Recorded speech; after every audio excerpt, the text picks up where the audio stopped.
Okay. Oh, good morning, everyone. Welcome to Feng Shui Friday with Anita and Cheryl. Cheryl. Woohoo! Woo, woo, woohoo. Where we learn to use the F word every Friday. I got to tell you a story. It was kind of funny. I had my little grandkids over for the night.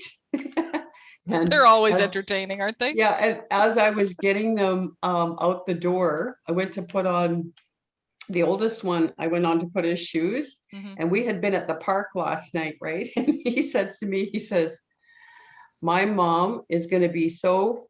No, how did he say that? He said, "My mom is freaking going to freak out when she sees all the sand in my shoe." Oh. So yeah, we're learning. So yeah, even the mouths of babes know how to use the F word, right? My mom is gonna freaking freak out when she sees the sand. I love it. That's so cute. It was cute. That's so Yeah. cute. So we do have to apologize, everybody, because we had started a new tradition last month and August came and August first Friday went and we completely missed our feng shui card reading Friday. So Well, and you know what? Like I think it's like the days have been just going so, and it's flying, like, freaking really? fast. How did we get to August already? The Like 13th. Ooh, August 13th, Friday, the yeah. 13th. Oh, let's talk about that, Cheryl. Oh, is that striking fear into you? Good Lord, let's hope not. It's a number. It's a number, people.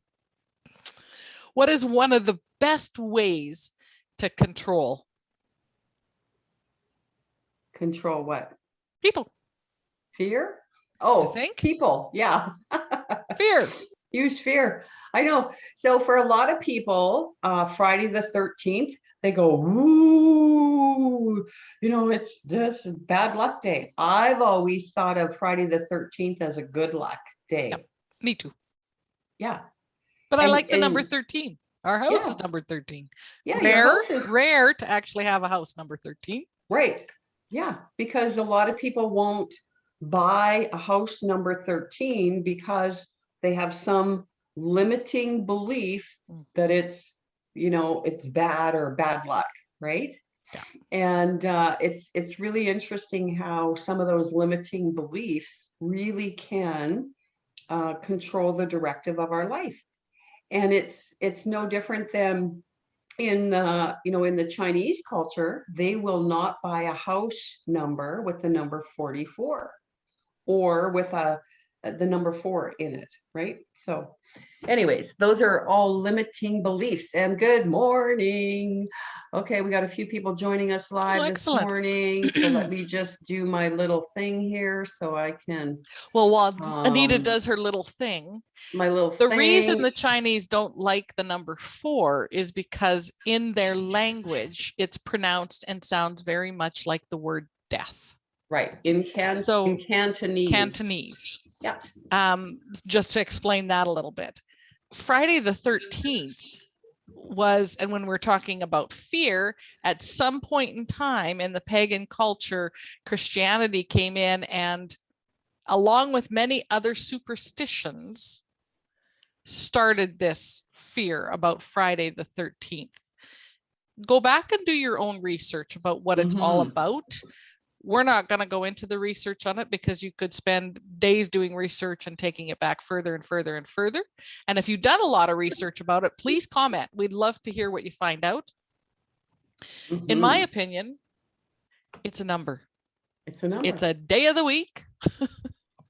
And 13 it's a number. It's in our numerical system. But it's amazing to me how hotels won't have a 13th floor. House numbers, you don't see 13. It's not often used anymore because builders associated it with something terrible, and it's like, where did this stem from? And it is, again, it's fear, and fear is used to control. So What did you Anyway, do there, so young we're happy lady? to be here Yeah, on we are. Friday the 13th. And yeah, it's a good luck day for me. So that's all I can say. Every That's day's my a good belief. day. Yeah, that's my belief. Every day's Okay, a good day. so this morning we are going to do a Feng Shui card reading. Yeah. And what's really interesting about this is that, you know, Cheryl, you and I both have numerous oracle card decks. Yep. You know, I don't know how many I have, lots, right? And the whole premise of the whole thing behind an oracle card deck reading is that, you know, our friend Lee Carroll often says that there are potentials floating in the quantum field that we are connected to, our higher self, our spiritual self, whatever you want to call it. And so our intuition, right? Sometimes that we call that our intuition. So that's when you get that little feeling or that sense or whatever. And so when we're using an oracle card deck, basically what we're doing is we're tuning in to the auric field of the person and to their higher dimension, their higher self, their spiritual self. And you know what? Anyone can do an oracle card reading. If you have a card deck, you can, you know, with your intention, you can also glean some insight or information from that quantum field or that field of potentiality to give you some direction. And it, you know, again, when I think about, you know, my grandkids, you know, being overnight or whatever, like kids are so tuned in to that energy. Totally. You know, because they're not distracted. Like we as human beings, we're constantly being distracted and bombarded by information that's coming to us. And so sometimes it's really hard for us to tune into our own information field or our own intuition, right?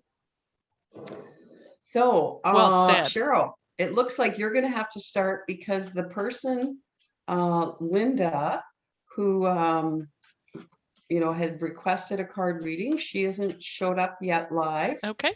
So the other person, Charlene, and we're not going to use last names because this is being recorded, obviously. So yeah, let's start with Charlene. Awesome. And well, then, good morning, Charlene. Yeah, and if Linda shows up, then we'll do her. And if not, then, you know, maybe Sandra wants to have a card reading. Cool. So we'll just go with that. We'll go with the flow. So Charlene, what I'd like you to do is type into the chat window when I should stop shuffling. And Anita will let me know. Okay, yeah. So all we're doing is, you know, just tuning in to the auric field. So Charlene typing. Charlene, whenever you feel that you want Cheryl to stop shuffling, then she'll be able to just tune type in the word stop. Yeah. Okay. Now she says, yeah. Now, okay. Okay. All right. So Charlene, I'm going to cut this into 3 decks, and you tell me if you want the bottom card or the top card. Good morning, Sherry. Nice to have you here joining us. And by the way, while Charlene is letting me know, we are using the Feng Shui Personal Paradise cards by our mentor, friend, teacher, woman extraordinaire, Terah Kathryn Collins. I'm going to get that out of the way. And you know what? If you haven't gone to our flock.com, go there and listen to that interview with Terah. It was amazing. Our what? Okay, our YouTube so Charlene channel says top part she wants to start with first. Top. Okay. Okay. All right. So the first card, Charlene, is hallways and stairways. And this is an image of it. Now, I know a little bit about Charlene in that she was part of our 21-day decluttering challenge. So this may be the new direction that she's going in, into her hallways and stairways. So let me just settle in here for a sec, Charlene. You know, sometimes our hallways are quite long and typically quite narrow in North America anyway. And the energy, the chi flows through them quite quickly. We want to slow the chi down as it's going through areas. So one of the nicest ways to do that is to almost create a meandering path. And because our hallways are narrow, you don't want to create an obstacle course with statues and things like that on the floor, but you can do on the walls little groupings of imagery, just so that the chi, or if someone was visiting your home, can stop and look at a picture here and look at a picture there and things like that. It's also a place that quite often when we have possessions, we don't know what to do with them. This is where they get put. You want to respect the person that gave it to you, or whatever the case may be. But again, every time you walk by something that annoys or irritates you, it triggers that subconscious memory. With stairs, going down the stairs, chi can flow pretty quickly. And if you've ever noticed that people have fallen or tripped going down or up your stairs, you need to slow the chi down. And you can do that again with your imagery or artwork on the walls, but do them in a horizontal fashion instead of following the stairs, because that speeds up the energy. Okay, so that's your card for there, Charlene. Yeah, and I just got some insight as well with that. Okay. It's that, the staircases and hallways, because it can be fast flowing chi. So this card might have also shown up for you, Charlene, to remind you to slow down, to take some time to enjoy the beautiful things in life. And, just like you would with that meandering river. And then the other thing is that, are you feeling in any way that, life is an uphill climb, or if it is racing by you, rushing, down. So if we think about going up the stairs and down the stairs, right? So again, that might be some contemplation for you in your inner world, to think about, what does that mean for me? And what can I do differently to slow the chi? Or maybe you have to activate the chi, right? Maybe, maybe that's part of it. Right? Absolutely. Maybe you need to speed things up a little bit. So again. Perfect. So yeah. Charlene, type in the chat window if in the second stack you want the top or the bottom card. Okay. Just give me a minute here and just she hasn't typed in, so just pick one. Okay, I'm going to do the top. Okay. So the second stack is fireplaces.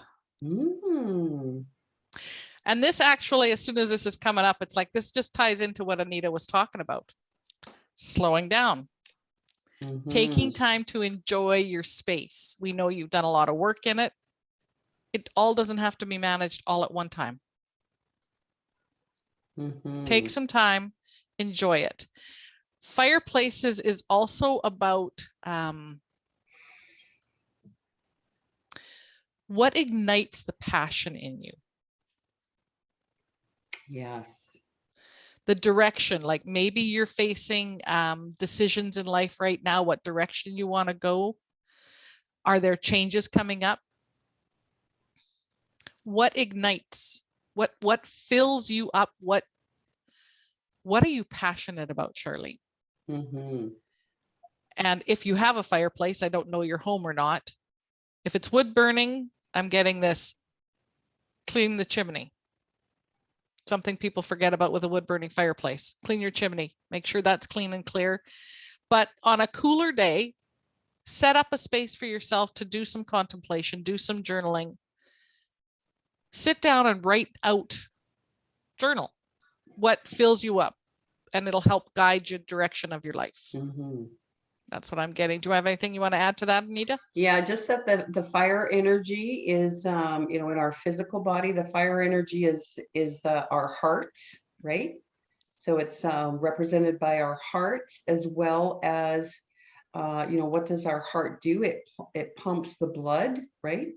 So in TCM, or traditional Chinese medicine, the heart and the blood are related to the fire element, or the fire energy. So again, just like you said, Cheryl, follow, what are you passionate about? It's like, ask your hearts that question, and then everything will just flow beautifully. Yeah. Yeah. When we So, sink into our heart, amazing. So third card for Charlene, I'm just going to pick the bottom one just for a change of pace here. Yeah. And it is about color. And amazingly enough, this is an image of a bathroom with red walls. So and a lamp. So I'm going back to that fire. So I think this is a lot about inner work for Charlene. As an overall message, it's to slow down, take some time for you, some quiet time for you, and sink into your heart. There's a lot of brilliant heart meditations out there. Sink into your heart, make decisions from your heart. I was listening to a meditation last night, and it was about goal setting, and to look at your goals as how does it help me? How does it help? No, for me, for you, for us. So if your goal is benefiting you, we, and the world in general, it's from your heart. If it's all satisfying your ego, you're going to have a little bit more of an uphill climb. Oh, there we go. Yeah. I love how it all comes together. Yeah. Sherry commented, what sets your heart on fire? Whoa. I love that. Exactly. There you go, Charlene. Thank you for being one of our participants and receivers. Okay, so our other participant is having trouble getting on. Okay. To our Facebook group for some reason. So what I think I'm going to do is,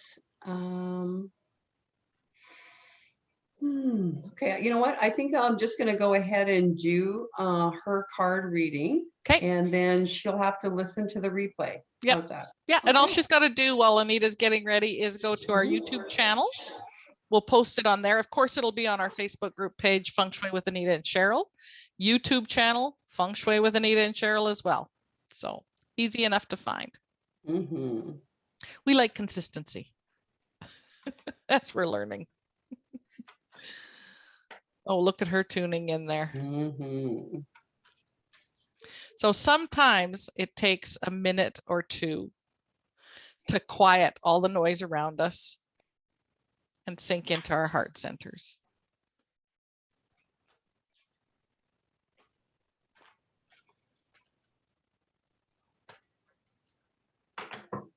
Okay. You know what? They just came flying out. Perfect.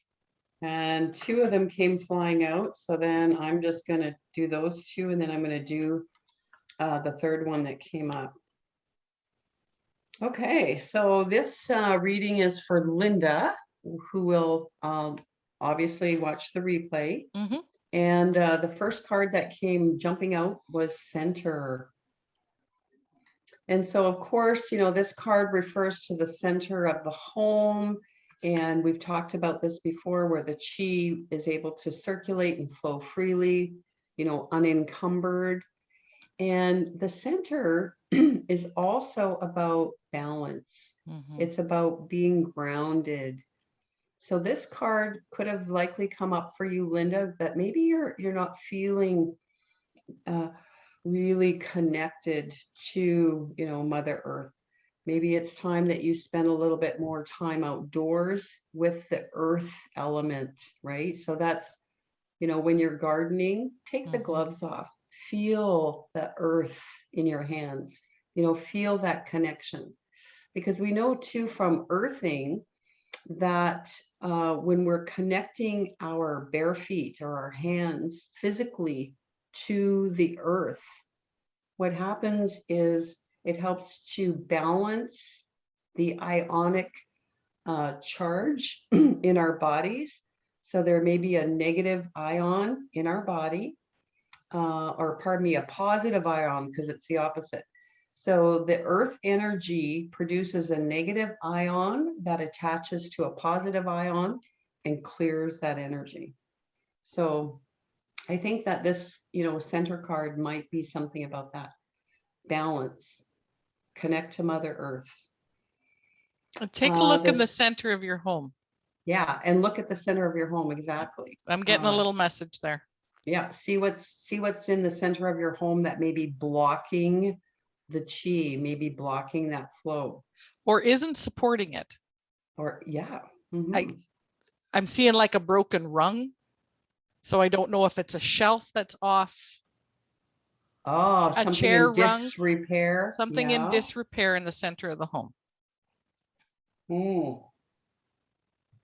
Okay, so again, a great reminder, anything in disrepair definitely affects our chi, right? Yes. The second card that I got for Linda was career. Hmm. Okay. And so the career, it may, may not definitely pertain to your career, but it may be, sometimes I think in this uncertainty that we're experiencing globally, that we start to question who we are, why we're here, what are we supposed to do? Again, we have so much information that's coming into us. And then when we couple that with our own limiting beliefs, right? Sometimes then the fear shows up again. And again, so the career is about going with the flow.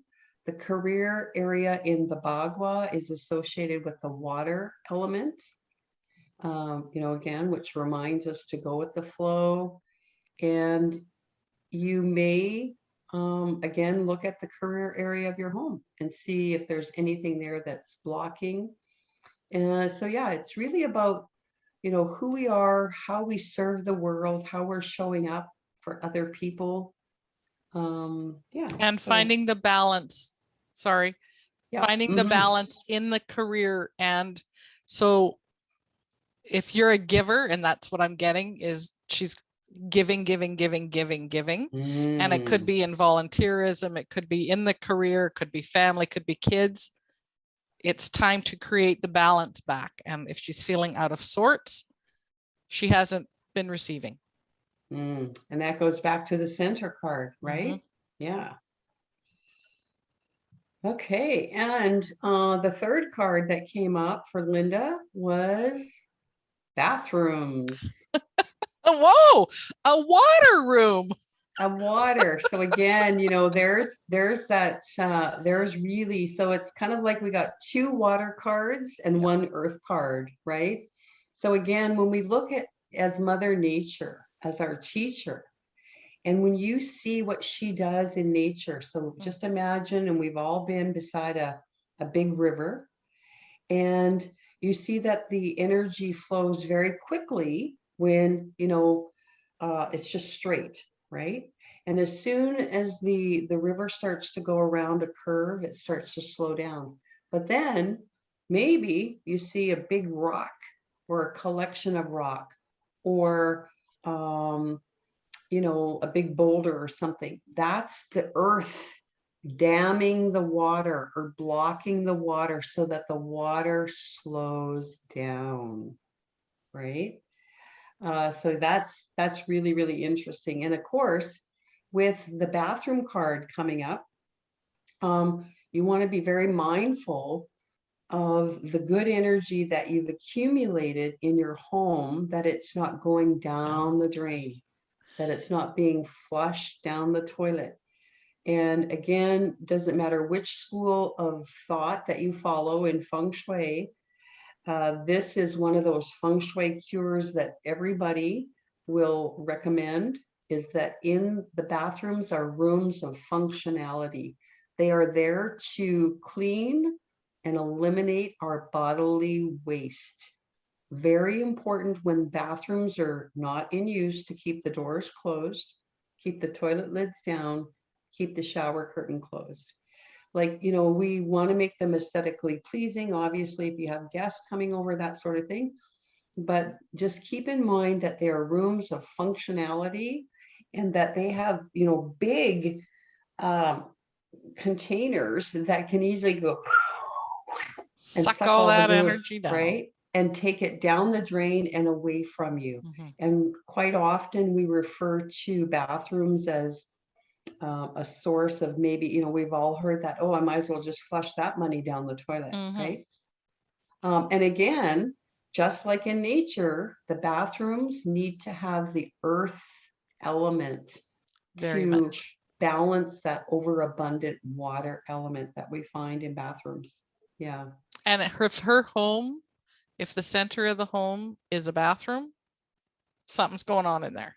Ah, yeah.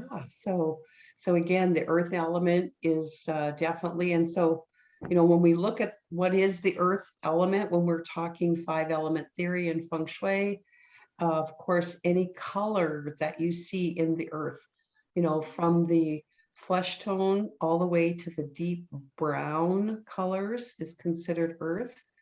Anything that comes that is made from the soil of the earth. So the dirt in a plant, clay, any, clay, earthenware kind of things are earth Pottery, element, right? tile. Tile, anything square is an earth element. So yeah, very, very interesting. Yeah. So thank you both of you ladies for volunteering to have your Feng Shui card reading today. And we definitely hope that you glean some insight. If you have any questions, you can certainly type them in the chat. Cheryl, do you have anything to add or say? No, I was just getting stuff during that, so I just piped in as it went on. Do appreciate it because it takes a very brave person to say, yeah, I'll let me hear what the cards have to say. Take the information into your heart. Your brain is a receptive device. It is information, and that's where we gather all our information. But understand that how you perceive what we've just said may be completely different. And the other thing, good morning, Carrie. We have the button lady who's joining right us on. this Good morning, Carrie. Oh, we had such a great conversation with the button lady the other day, and you, everyone, you're going to have to tune in to the flock because I think her episode is going to air early in September. So we'll definitely let you know. But wow, that was fun. That was so much fun. Thank you, Carrie. Arlana is joining us this morning. Great to have you, Arlana. Good morning. Good morning. Good morning. Exciting. It is. So I just got the impulse that we need to do one general card. Okay. Yeah. And, I was also going to say that, even though these card readings were specific for Charlene and Linda, quite often the information, what happens is that, the information that comes from the group that has gathered by no coincidence, that there is also a message in there for you personally. So whoever is listening to this now or in the future, right? Exactly. Okay, and let's have a general card for everybody to end our lucky Friday the 13th. Ooh, and Janice, good morning, Janice. Thanks for joining us. Is that Janice Gallant? It is. And it Janice, is. And it was Janice's meditation last night where she spoke about when you're goal setting, and it touched base with me. It resonated so deeply with me that when you set your goal and it's from the ego or the heart, you'll know it's from the heart if your goal is about me, you, us. So how does it help me? How does it help you? And how does it help us in a general? So I just have to give her a shout out for that because that meditation was awesome. Janice, do you want to type in how people can find you and find your meditations, please? And also Janice was a guest on our flock as well, and her episode is up. You can go and listen to it, and it was amazing as well. Janice is just she has just so much beautiful gifts and information to share, and she's just a beautiful light being. You gotcha. Okay. So the card that came up is mirrors. Interestingly enough, in general. Another water. Another water. That's right, another water. Mirrors and their location and their position. But I want to talk about mirrors in the garden. Okay. So mirrors are always used to reflect, right? So if you have an area in your garden that you absolutely adore, why not duplicate that energy? So you can reflect the image back out. I've used mirrors in the garden behind the plant material. Good idea. So it creates another depth perception. I just think of using mirrors outside. I'd be scared to get the sun focusing in on, starting a fire or something. But, there's my limiting belief, right? But it is also interesting that mirrors in Feng Shui, we actually call them the aspirin. Mirrors are the aspirin of Feng Shui, in that we can correct Feng Shui issues by placing a mirror. And again, Charlene had about the stairs, right? And the hallways. Mirrors, quite often we would recommend in those two situations to place them to, slow down the chi, reflect the chi, to enhance the chi, to make, that narrow hallway look wider, bigger at the bottom of the stairs, so that, the chi isn't rushing down, we're sending it back up. So yeah, I love or that. the bouncing of energy back and forth. So if you've got a mirror here and a mirror opposite to it, all the energy is doing is going back and forth. Yeah. And again, offset them a little bit and it gets the energy moving. And again, if we look in nature and you're beside that beautiful river, what's happening? Mother Nature is always reflecting the flora, the fauna, the sky, everything around into that clear water. And so again, that might be the opportunity for us to calm things down, to get into our heart center, so that we can see a reflection, right? Because we can't see a reflection, or we can't tune in to our higher self when, the water is, we can't see that reflection. It's only when it's calm and still that we can see the reflection. Yeah, I love that. Thank you. Perfect card to end with. Thanks, everybody. We were a little longer than we usually are, but I think it was worth it. I think it was, yeah. So thanks for everybody joining us live. Check out Janice's, Soulfully Aligned Women Facebook group for some meditation, so that you can get into that calm, centered space. Yeah. Okay. Have a fantastic weekend and week. Go out and enjoy Friday the 13th. Yay!